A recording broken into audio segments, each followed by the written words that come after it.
Salut, bienvenue. Aujourd'hui, nous allons voir comment enregistrer un nouveau rapport de vente. Nous avons déjà eu à voir comment enregistrer une production dans les précédentes vidéos, comment enregistrer un rapport de suivi, comment enregistrer un rapport de collecte. Aujourd'hui, nous allons voir comment enregistrer un rapport de vente.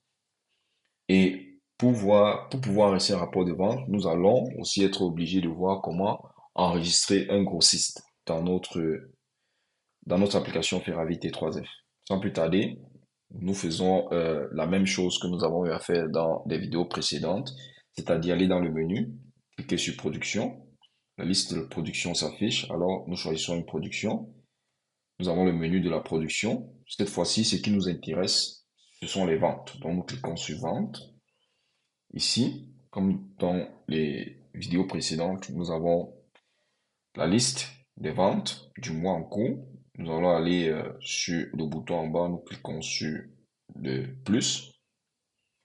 Ici, nous avons la possibilité d'enregistrer un nouveau rapport de vente. Mais comme nous pouvons voir, le formulaire s'affiche. Là, nous pouvons remplir le formulaire, mais ici, si nous remplissons le formulaire, nous n'allons pas pouvoir ajouter qui a fait l'achat, quel est le grossiste ou le client qui a fait l'achat. Donc, ici, il nous est demandé d'enregistrer minimum un grossiste avant de pouvoir faire l'achat. Sinon, nous ne pouvons pas dire à qui est-ce que nous avons eu à vendre notre produit. Donc, du coup, si je clique là-dessus, je suis renvoyé directement sur la liste des grossistes, ou du moins sur le menu des grossistes. Nous pouvons aussi enregistrer les grossistes bien avant. En cliquant juste sur le menu, nous voyons là grossiste. Donc ici, nous pouvons enregistrer un nouveau grossiste. Nous allons dire qu'il s'appelle Tom. Et le prénom, nous allons dire, je sais pas, mettons n'importe quoi. Et là, nous renseignons son numéro de téléphone, si on veut faire les choses proprement. Et voilà. Nous renseignons son pays,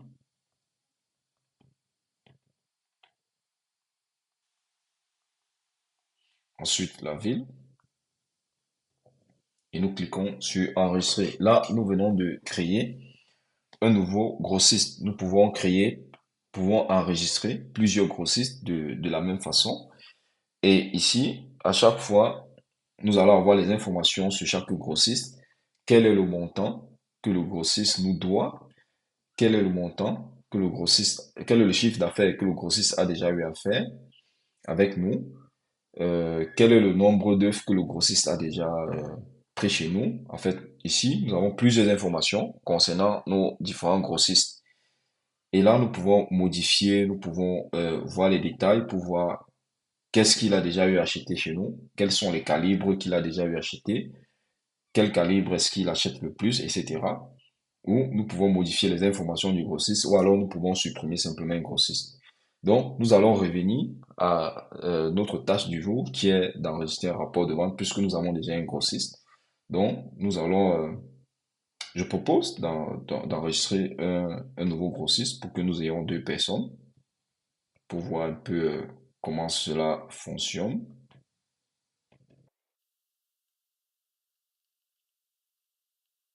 Voilà, les informations rentrées et nous avons un nouveau grossiste qui a été enregistré. Donc là, nous avons deux grossistes et nous pouvons ajouter un rapport de vente. Nous allons de nouveau dans la liste du rapport de vente mensuel en cours et nous cliquons sur ajouter un nouveau rapport de vente. Ici, nous devons renseigner en fait la quantité d'œufs vendus en fonction du calibre et du prix par calibre. Donc, nous avons les BO, disons, sur les BO, nous avons vendu 34 alvéoles d'œufs et l'alvéole d'œuf, nous l'avons vendu à 1500. Ici, nous avons vendu 45 alvéoles d'œufs et l'alvéole, nous avons vendu à 1550. Et là, nous avons vendu 0 alvéole, pour on dit ça comme ça. Et ici, nous avons vendu 100 et nous avons vendu l'alvéole à 1800 et là aussi nous avons vendu 0 et là maintenant nous voyons en bas on ne nous affiche plus un texte bleu mais ici nous pouvons sélectionner l'acheteur nous avons enregistré deux grossistes. Donc ici, nos deux grossistes sont là. Nous pouvons choisir Marie. Disons, nous avons effectué la vente ou bien l'achat a été effectué par Marie. Et le statut de paiement, généralement, nous sommes habitués à parfois livrer au grossiste. Soit il ne paye pas directement, soit il paye à crédit, soit il donne une avance. Donc ici, nous pouvons renseigner tous ces détails-là. Je vais dire simplement que nous n'avons reçu aucun paiement et nous pouvons mettre une note ici.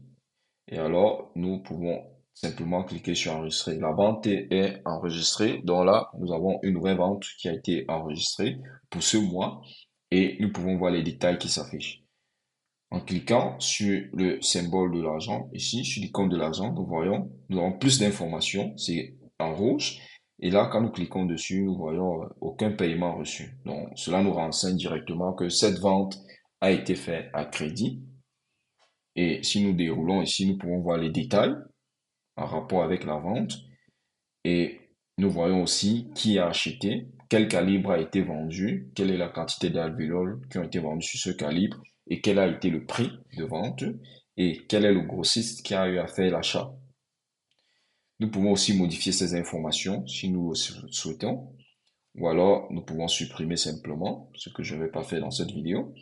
Je vais essayer d'enregistrer un nouveau rapport pour que nous voyons comment cela se comporte aussi. Lorsqu'il y a plusieurs rapports, je vais essayer d'aller rapidement.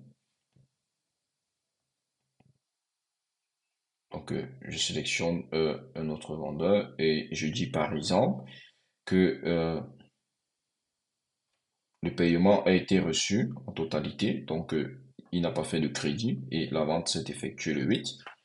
Donc, je clique sur enregistrer et voilà, nous avons un nouveau rapport. Les informations se sont actualisées. Si je clique ici, nous voyons paiement reçu en totalité.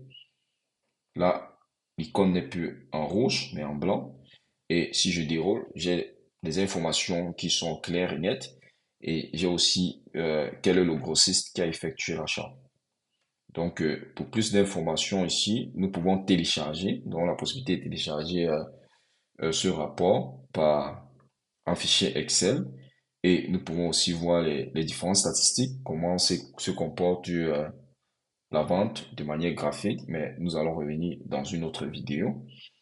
Donc, nous sommes arrivés au terme de cette démonstration sur comment enregistrer un nouveau rapport de vente. Donc, je vous donne rendez-vous dans une prochaine vidéo où nous allons voir comment enregistrer un rapport de dépenses. D'ici là, portez-vous bien.